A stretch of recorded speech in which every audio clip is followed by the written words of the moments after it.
plaisir est pour nous de vous informer, mesdames, messieurs, bonsoir. Les travaux en plénière pour la publication de la liste provisoire des candidats présidents de la République et députés nationaux se sont poursuivis jusqu'à ce vendredi 24 août, jour prévu pour la dite publication. Jean-Baptiste Etipo, directeur de communication de la CENI contacté, a signifié qu'il est difficile de donner le délai des travaux vu le volume. Et puis, le ministre de l'Aménagement du Territoire poursuit son séjour dans le Haut-Katanga.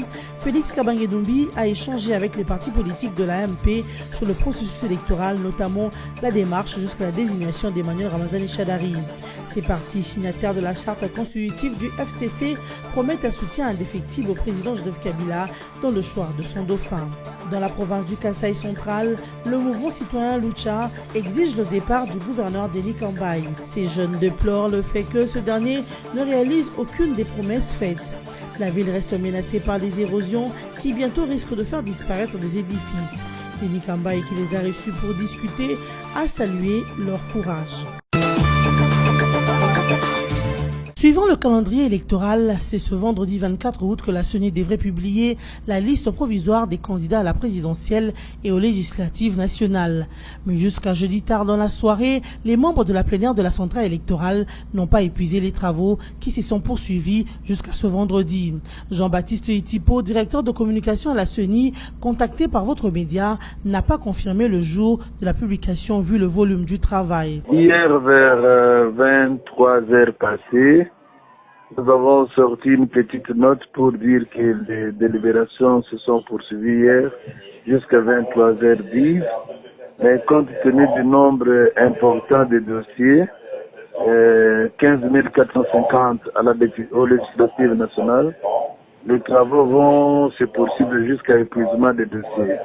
Donc nous attendons, à ce stade, on ne peut pas vous dire que si c'est aujourd'hui, à quelle heure, on ne sait pas, ou ça ne sera pas aujourd'hui. On attend un peu que la plénière avance dans les délibérations, on saura peut-être vous fixer dans les après-midi.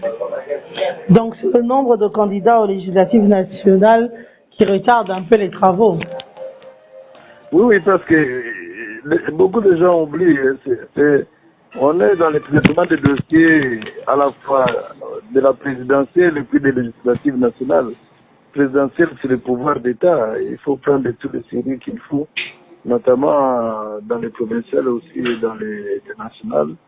Mais le volume du travail est tel que ils n'ont pas pu finir hier. Et au regard des travaux en cours, y a-t-il des risques que les candidatures, notamment la présidentielle de Jean-Pierre Bemba et Félix Tshisekedi, soient invalidées? Non, je ne suis pas en mesure de le dire, parce que je ne suis pas membre de la plénière et je ne sais pas à quel rythme les travaux se font là-bas. Le directeur de communication de la CENI a aussi exhorté la presse à toujours chercher les informations à la source, qui est dans ce cas précis la CENI, avant de relayer toute information sur les élections. Jean-Baptiste Etipo a fait allusion ici à la lettre de Michel Okonga sur le retrait de sa candidature à la présidentielle, alors que la centrale électorale n'a jamais réceptionné le dossier de Michel Okonga.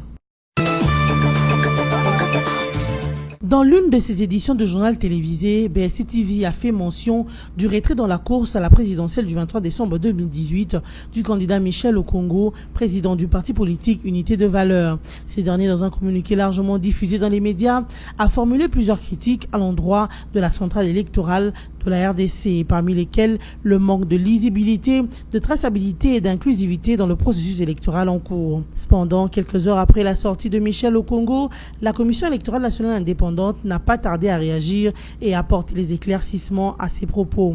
Dans un communiqué signé par Jean-Pierre Kalamba, rapporteur de cet organe technique, la CENI indique haut et fort que Michel Okongo, président du parti Unité des Valeurs, ne figure nullement sur la liste de 25 candidats présidents de la République, comme il a laissé entendre dans les médias. Dans son communiqué, la CENI exprime sa désapprobation à l'égard de cet acteur politique qui prétend s'être retiré de la présidentielle, souligne Tom, et d'ajouter qu'il s'agit là d'une stratégie mise en œuvre par ce Congolais dans le seul but de jeter un discrédit sur le processus électoral. La CENI affirme se réserver le droit d'en tirer toutes les conséquences juridiques contre son auteur. 3 jours après sa sortie dans les médias mardi 21 août à travers une interview sur les antennes de la radio France Internationale RFI, Léon Kengo Adondo, actuel président du Sénat congolais, fait encore parler de lui. Il s'agit cette fois de sa rencontre et de son entretien avec Adolphe Muzito, Premier ministre honoraire et candidat déclaré à la présidentielle du 23 décembre 2018 prochain. Pour bon nombre d'observateurs, cette rencontre est loin d'être un simple hasard d'agenda. Comme Léon Kengo Adondo, Adolphe Muzito s'est illustré pour son indépendance d'esprit, laquelle lui a coûté la suspension au sein du parti lumumbiste unifié Palou. C'est donc à partir de là que ces deux personnalités qui s'affichent en électrons libres et qui se côtoient depuis quelques années semblent avoir trouvé l'occasion indiquée pour parler du processus électoral. Et lors de leur face-à-face hier jeudi 23 août, Kengo et Muzito ont évoqué la question de la candidature commune de l'opposition, indiquent des sources proches de l'ancien Premier ministre Adolphe Muzito. Ces derniers auraient saisi la balle au bon après la position tranchée de Léon Kengo Adondo lors de son interview à la RFI mardi dernier. Si l'opposition veut sortir gagnante, ces candidats à la présidentielle doivent se mettre ensemble. S'ils ne le font pas, je doute qu'ils gagnent, avait soutenu le président du Sénat. D'où la question de savoir ce qui se cacherait derrière cette position d'un membre aussi influent du Front commun pour le Congo FCC. Est-il réellement ou pas membre du FCC, plateforme électorale de la mouvance au pouvoir? Seuls les jours à venir nous en diront plus. Toujours dans le cadre de sa démarche de sensibilisation sur le processus électoral dans le Haut-Katanga, Félix Kabange-Numbi a échangé avec les partis politiques membres de la majorité présidentielle. Il les a fait part du déroulement de la démarche jusqu'à la désignation d'Emmanuel Ramazani Shadari comme candidat du FCC à la présidentielle de décembre 2018, mais aussi de l'appui que ces partis doivent apporter à Shadari. Ces derniers se disent mobilisés pour soutenir la vision du Joseph Kabila Kabange incarné en Emmanuel Ramazani Shadari. Son Excellence, Monsieur le ministre national de l'aménagement du territoire et la nouvelle ville, qui est membre influent du bureau politique de la majorité présidentielle et du comité stratégique du Front commun pour le Congo, le camarade Félix Kabange, qui est venu entretenir les membres de la majorité présidentielle sur les points saillants qui se sont déroulés à Kinshasa, jusqu'à la désignation du candidat du Front commun pour le Congo, le camarade Ramazani Shadari, par le président de la République et l'OFCC. Donc il est venu nous faire la quintessence de toute cette démarche et de l'appui que nous devons accorder à notre candidat à la présidence de la République, le camarade Ramazani Shadari. Les partis politiques de la majorité présidentielle du Haut-Katanga, signataires de la charte du FCC, félicitent le chef de l'État pour sa sage et salvatrice décision de ne pas briguer un troisième mandat. Mais ils restent convaincus que l'idéologie du chef de l'État, caractérisée par le respect de la Constitution, va continuer.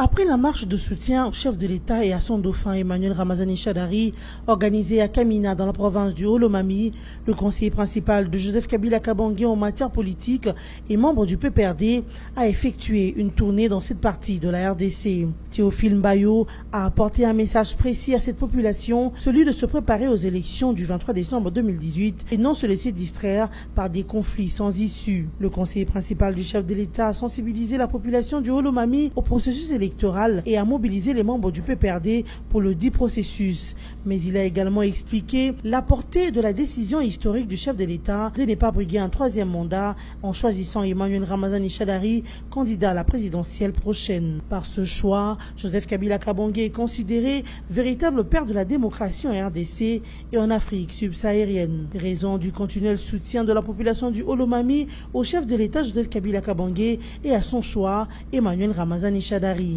Tuikale watu woso Mungu kama tuaikadile na mwane tu Joseph Kabila Kabange. Tukimba tufanyike materitoire ya Bukama 100%. De Bukama en passant par la collectivité de Kinkonja, dans le chef-lieu de Kipamba et dans la cité de Kalombo, Théophile Mbayo a bénéficié d'un accueil chaleureux des populations. Le conseiller principal en politique de Joseph Kabila Kabange a aussi parcouru plusieurs villages le long du fleuve Congo. Il a eu à échanger avec les autorités coutumières venues de plus de 35 villages, la société civile de Bukama et le comité du PPRD dans cette partie de la République démocratique du Congo. L'ex-rebelle Eli Kapend, président du Front de Libération Nationale du Congo, a bel et bien tenu son point de presse le 21 août 2018. Dans les images diffusées par nos confrères de TV5 Monde, l'on voit l'ex-rebelle donner au président Kabila ce qu'il convient d'appeler un ultimatum de 5 jours pour quitter le pouvoir avant qu'il soit instauré une transition politique qu'Eli Kapend compte diriger. Il n'y aura pas l'élection cette année. Le président qui devrait en organiser les élections et qui attendait faire la remise et reprise est parti et il doit confirmer le départ le 26 août. Une distraction de mauvais goût qu'aucun des Congolais ne peut suivre. Joseph Kabila Kabange a déjà tranché sur son avenir politique. Il ne briguera pas de troisième mandat. Il a respecté la Constitution comme il avait promis, d'où le choix d'un dauphin, Emmanuel Ramazani Shadari. Le gouvernement congolais a désormais mis le cap sur la date du 23 décembre 2018 à laquelle les élections auront lieu. La place n'est plus à la distraction ou encore à la poursuite de ceux qui ont toujours voulu le malheur du pays de Joseph Kabila. L'information selon laquelle Eli Kapend serait interpellé par la DEMIAP à Kinshasa est donc fausse. Le concerné a lui-même affirmé qu'il est bel et bien chez lui à la maison et qu'il n'a jamais été interpellé. C'est faux et archi faux. Ce qui est le théâtre là qu'on a mis bande filante sur RTV 50 ou Télé 50, ça n'engage uniquement avec quelqu'un qui a mis cela. Je ne considère pas que Télé 50 devient une chaîne de l'État pour donner la justice au peuple congolais ou bien pour menacer le peuple congolais. Je connais, c'est une chaîne qui est des Congolais pour une personne qui est dans ses activités privées. Qu'il peut faire, qu'il peut laisser comme nom. Je considère très bien, je félicite encore que la télévision Télé 50 a augmenté encore l'information à la population qui n'ont pas bien suivi les mardis, les 21, sur mon bilan des activités que nous avons réalisées de la conférence nationale souveraine. S'il y a encore d'autres éléments, il peut venir encore que je lui donne, afin qu'il puisse encore augmenter cela. Et une chose que je peux encore augmenter là, c'est le conseil que je donne à celui qui a donné cette fausse information à Télé 50. Ce n'est pas vrai qu'il y a quelqu'un, les membres du FNLC, ou du Haut Conseil national, ou de l'OTAN qu'on a interpellé par l'État, aucun. Même quand il dit de moi-même, vous m'écoutez, je suis ici, je réside, ma maison, c'est à Jolie Cité. Je suis sur avenue numéro 1, avenue de l'Indépendance numéro 1. C'est là où j'habite, ma maison. Si vous venez à Mitendi, c'est le quartier. Toutefois, cette affaire rappelle celle d'un autre gourou, Némona Ntsemi. Le gouvernement de la République démocratique du Congo devrait user de son pouvoir pour que cessent ces genres de déclarations à l'approche des élections. La démission de Denis Kambayi, exigée par les militants du mouvement citoyen de la lutte pour les changements, Lucha. En compagnie de la jeunesse du Kananga, ces militants réclamaient à travers un sit-in, le jeudi 23 août, devant le gouvernorat du Kasaï central, le départ du gouverneur de cette province.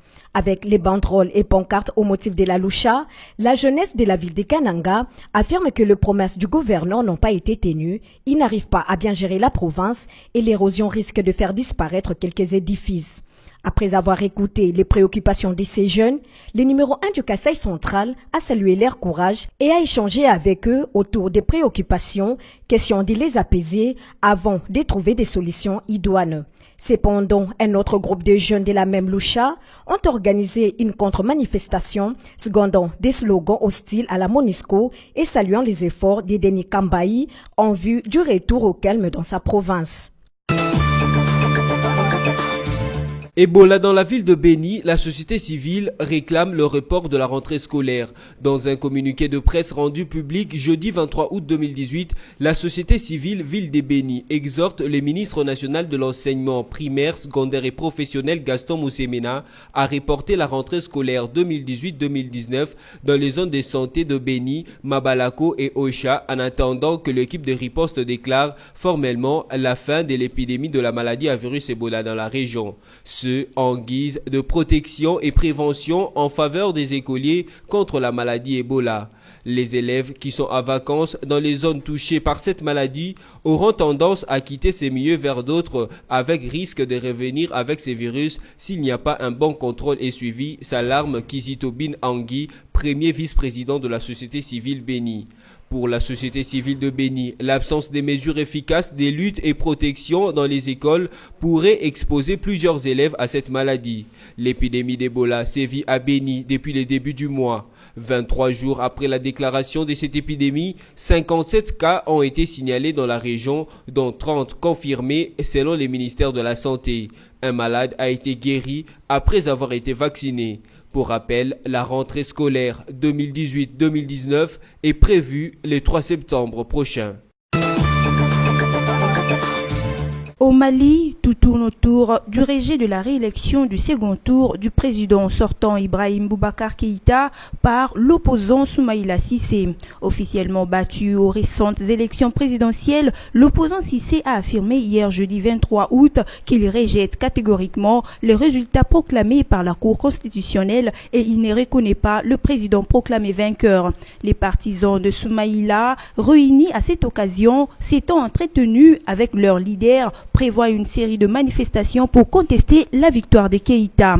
Devant ses nombreux partisans, le candidat malheureux dénonce librement le fraude et bourrage d'urnes. Il a cependant accepté la volonté de ses fans à ne pas reconnaître le résultat du second tour. En réaction à la déclaration de son adversaire électoral, le président Ibrahim a déclaré qu'il serait convenable et souhaitable qu'ici et maintenant on prenne la main qu'il a tendue à Soumaïla Cissé pour qu'il gère le réel et non des illusions. Dans l'attente d'analyse sur le rejet de l'opposant malien de la réélection du président Boubacar Keïta, une grande marche synchronisée avec les capitales régionales est programmée pour le samedi 1er septembre prochain.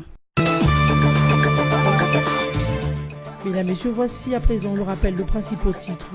Les travaux en plénière pour la publication de la liste provisoire des candidats présidents de la République et députés nationaux se sont poursuivis jusqu'à ce vendredi 24 août, jour prévu pour la dite publication. Jean-Baptiste Etipo, directeur de communication de la CENI contacté, a signifié qu'il est difficile de donner le délai des travaux vu le volume. Et puis le ministre de l'aménagement du territoire poursuit son séjour dans le Haut-Katanga. Félix Kabange-Doumbie a échangé avec les partis politiques de la MP sur le processus électoral, notamment la démarche jusqu'à la désignation d'Emmanuel Ramazani Chadari. Ces partis signataires de la charte constitutive du FCC promettent un soutien indéfectible au président Joseph Kabila dans le choix de son dauphin. Dans la province du Kasaï central, le mouvement citoyen Lucha exige le départ du gouverneur Denis Kambayi. Ces jeunes déplorent le fait que ce dernier ne réalise aucune des promesses faites. La ville reste menacée par des érosions qui bientôt risquent de faire disparaître des édifices. Denis Kambayi, qui les a reçus pour discuter, a salué leur courage. Ce journal est terminé. Merci de nous avoir suivis.